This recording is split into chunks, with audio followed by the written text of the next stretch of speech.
High friends, good morning, welcome back to my channel Rupa Malaka ব্লগে তোমাদের স্বাগতম। খুব খুব ভালোবাসা। আজকে শনিবার নতুন একটা ব্লগ নিয়ে চলে এসেছি। সারাদিন কী করছি না করছি দেখতে থাকো। এই দেখো সকালবেলা ভোরবেলা যখন আমি উঠেছি প্রচণ্ড অন্ধকার, শেয়ার করতে পারিনি। দেখো আজকে আকাশটা কত সুন্দর লাগছে, মেঘটা কেটে গেছে আর সূর্যি মামা এত সুন্দরভাবে উঠছে না, ভিউটা তোমাদের সাথে শেয়ার না করে পারলাম না, এত ভালো লাগছে। আমি হঠাৎ দেখছি সূর্যি মামা উঠছে এত সুন্দর, আমরা তোমাদের সাথে একটু শেয়ার করি। কার কার ভালো লাগে আমাদের এই ভিউটা দেখতে কমেন্টে জানিও। এখন ব্লগ খুব ছোট হয়ে যাচ্ছে, একটু প্রবলেম আছে ঘরের দিক দিয়ে, যেরকম ঘরে মিস্ত্রি লেগেছে, যার জন্য সবসময় ক্যামেরা অন করতে পারছি না। এই দেখো এখন সমস্ত কাজ বাজ হয়ে গেছে, এবার চা খেতে বসলাম, চাটা খাই। ওই বিছানা গুটি নিচ্ছি, ছেলের টিউশনি আছে তাই ছেলের ব্যাগটা আমি রেডি করে দিলাম। এবার স্যার আসবে, স্যার চাটা করে। এবার এই দেখো পেছনে আমাদের বাড়ির সামনে যেই ঘরগুলো আছে তার পেছনে একটা পুকুর আছে। তোমরা বলবে এখানে হট করে, কারণ আমাদের পুচকিটাকে এইসব দেখিয়ে না খাবার খাওয়াতে হয়, তাই তোমাদেরকেও একটু শেয়ার করে দিলাম। যে দেখো দেখো একজন বেরিয়েছে, ও বলছে কী করছো বৌদি? আমি বলছি এই যে একটু শ্যুট করছি, ক্যামেরা করছি, আমার পুচকুটাকে দেখাচ্ছি আর ওর সঙ্গে একটু গল্প করছি। দেখো কত সুন্দর লাগছে চারিদিকটা। আর ওই পাশটা হচ্ছে আমাদের নদী, নদীর মানে আমাদের বাড়ি যে সামনে বাড়িগুলো আছে পেছন দিকটা, ওই পাশটা হচ্ছে নদী। ও খালি গায়ে আছে তাই লজ্জায় চলে গেল। এই দেখো রান্না হয়েছে পটল ভাপা, ভাত, এখানে হচ্ছে মুগের ডাল, আলু ভাজা, কলমি শাক ভাজা, নিচে আছে পোস্ত। মানে আমার শাশুড়ির একাদশী, তার জন্য এগুলো হয়েছে। আমার শাশুড়ি তো পোস্ত ডাল এসব কিছুই খায় না। এই দেখো কত কেচেছিলাম, এক গাদা সমস্ত শুকিয়ে গেছে।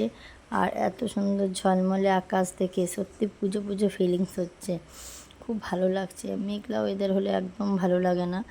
আর চলো উপরে গিয়ে রঙটা কী রঙ করেছে কতটা দেখায়, দেখো কী অবস্থা দেখেছো।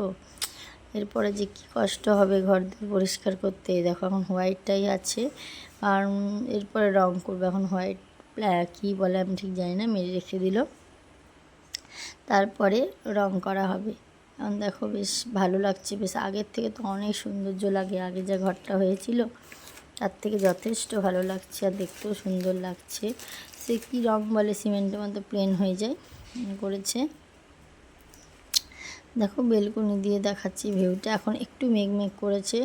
আর কি ভালো লাগছে বেলকনিটা, একবার দেখো তোমরা। সাদা রং করেছে, তার সঙ্গে কালো টাইলস, বেশ সৌন্দর্য লাগছে।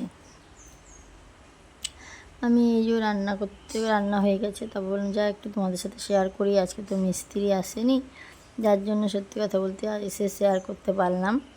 এটা আমাদের একটা রুম, ওই পাশে বেলকুনি। যাই হোক যতটুকু পেরেছি করেছি। দাদাভাই একাই সংসার চালিয়ে যতটা পেরেছে ঘরটুকু করেছে। আস্তে আস্তে সব করছি, দেখি কি কতদূর কী করা যায় এইবারে, নাহলে অন্যবারে আবার হাত দেবো। দেখেছি কত জামা কাপড় মেলা।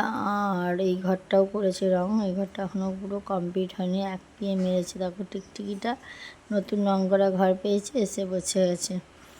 ওই যাই দেখি ঘরের দিকে যাই দেখি দাদা ভাই ডিউটি থেকে আসবে, তারপরে চান করতে যাব। দেখো সিঁড়িগুলো অবস্থা দেখো, এই সিঁড়িগুলোর জন্য না ঘরগুলো এরকম সাদা সাদা দাগ দাগ হয়ে যাচ্ছে। যে এবার যাই চান করবো, চান করে চলে এলাম। এই যে ছেলের জন্য একটু আলু কুচিয়ে বড়া করেছি।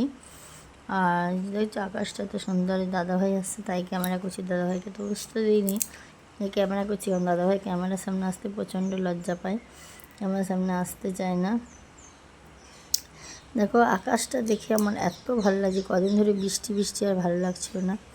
এই দেখছো দাদাভাই আর দাদাভাইয়ের আমাদের ব্যাটাকে দেখো, এখন এই যে বড়াটা এক পিঠ হয়ে গেছে, আর পিঠ উল্টে দিচ্ছি। যে উল্টা থেকে কেমন হয়ে গেল। আর বড়াটা ভালোই ভাজা হয়েছিল, এমনকি খেতেও বেশ টেস্টি হয়েছিল। আলু ঘষে বেসন দিয়ে লঙ্কা দিয়ে নুন দিয়ে হলুদ দিয়ে যেমন মাখা হয় করে মেখে বেশ ভাজা হয়েছে। দেখো বড়া ভাজতে ভাজতে তোমার সাথে গল্প করতেলাম, দেখো ঘেমে গেছি। আর আমার ছেলের সঙ্গে কথা বলছি। দেখো বড়া ভাজতে ভাজতে আমি স্নান করা হয়ে গেছে। এবার দাদাভাই যাবে স্নান করতে। দাদাভাই স্নান করতে গেলে এবার ভাত খাবো, খেয়ে দিয়ে শুয়ে যাব। আমরা বিকালে উঠবো। এই যে এখন দেখো বিকেলবেলা উঠে সমস্ত ঘর পরিষ্কার করে নিয়েছি। এখানে এক ব্যাগ শপিং আছে, আরও কিছু শপিং করার আছে, করি তারপরে একসাথে তোমাদের সাথে শেয়ার করবো সব। একদিন শপিং ব্লগ দেখাবো। এটা আমাদের একটা আমার শাশুড়িমা পুচকুর একটা জামা দিয়েছে, এই জামাটাই তোমাকে সাথে শেয়ার করলাম। এর আগে যে জামাটা দিয়েছিল ছোট হয়ে গেছে, পাল্টে এই জামাটা নিয়ে এসেছি। দেখো বিকালবেলা গরুগুলো সব বেঁধে দিয়েছে, খাবার খাচ্ছে এখন। আমি সারাদিন সেইভাবে ক্যামেরার সামনে আসতেই পারছি না, কারণ মিস্ত্রি কাজে আর ঘর তো ছোটো, একটাই রুম নিচ্ছে, যার জন্য একটু সমস্যা হয়ে যাচ্ছে, ঘরগুলো গোছানো থাকছে না। আর সারাদিন তো বুঝতেই পারো ঘরে যদি মিস্ত্রি লাগে কত কাজ থাকে। এখনও দেখছো আমার গলা বসে আছে, আমার প্রচণ্ড পরিমাণে ঠান্ডা লেগে গেছে। মানে এই যে বিকালবেলা সমস্ত করে একটু বসলাম যে তোমাদের সাথে একটু গল্প করি, অনেক দিন তোমাদের সামনে বিকালে আসি না। আর দাঁড়াও আস্তে আস্তে সামনে পুজো আসছে, এমনকি ব্লগ আস্তে আস্তে বড় করব, পুজোর শপিংগুলো তোমাদের সাথে শেয়ার করব। কী করবো বলো তোমরা? এইভাবে যদি ঘরে মিস্ত্রি থাকে, একটা রুম গোছানো অগোছালো ঘরে কী ভিডিও করবো বলো? তার জন্য সেইভাবে ভিডিও আমি এখনও মানে বড় করতে পারছি না, যতটা পাচ্ছি শ্যুট করছি, আর যতটা পাচ্ছি না শ্যুট করতে পারছি না। এমন এমন আছে যে দেখানোর জিনিসও আমি দেখাতে পারছি না। দেখো মুখের এগুলো এখন একটু ভালো হয়েছে। আমি একটা মলম ইউজ করছি। এই যে সন্ধেবেলাতে দাদাভাই আজকে টিফিন নিয়ে এসে দেখেছো, রথের মেলার পাঁপড় এনেছে। রথের মেলার কথা আমার মনে পড়ে গেল। রথের মেলায় সত্যি করে পাঁপড় খেতে খুব ভালো লাগে, মেলায় তো পাঁপড়ই বিখ্যাত।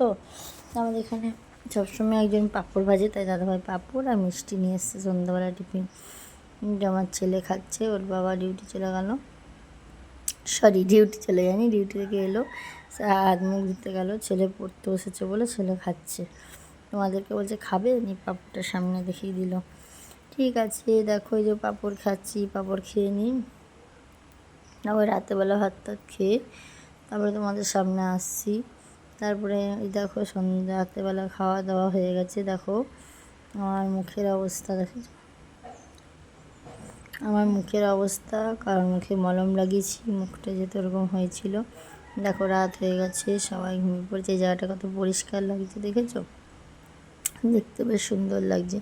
ঠিক আছে, গুড নাইট। আজকের মতো ব্লগটা এখানে শেষ করলাম।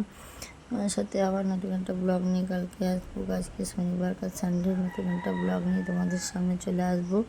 যে বাই, আজকের মতো ব্লগটা শেষ করলাম। প্লিজ সাবস্ক্রাইব করো, কমেন্ট করো, লাইক করো, আমার পাশে থেকো। টাটা, কাল আবার নতুন একটা ব্লগ নিয়ে ফিরে আসবো।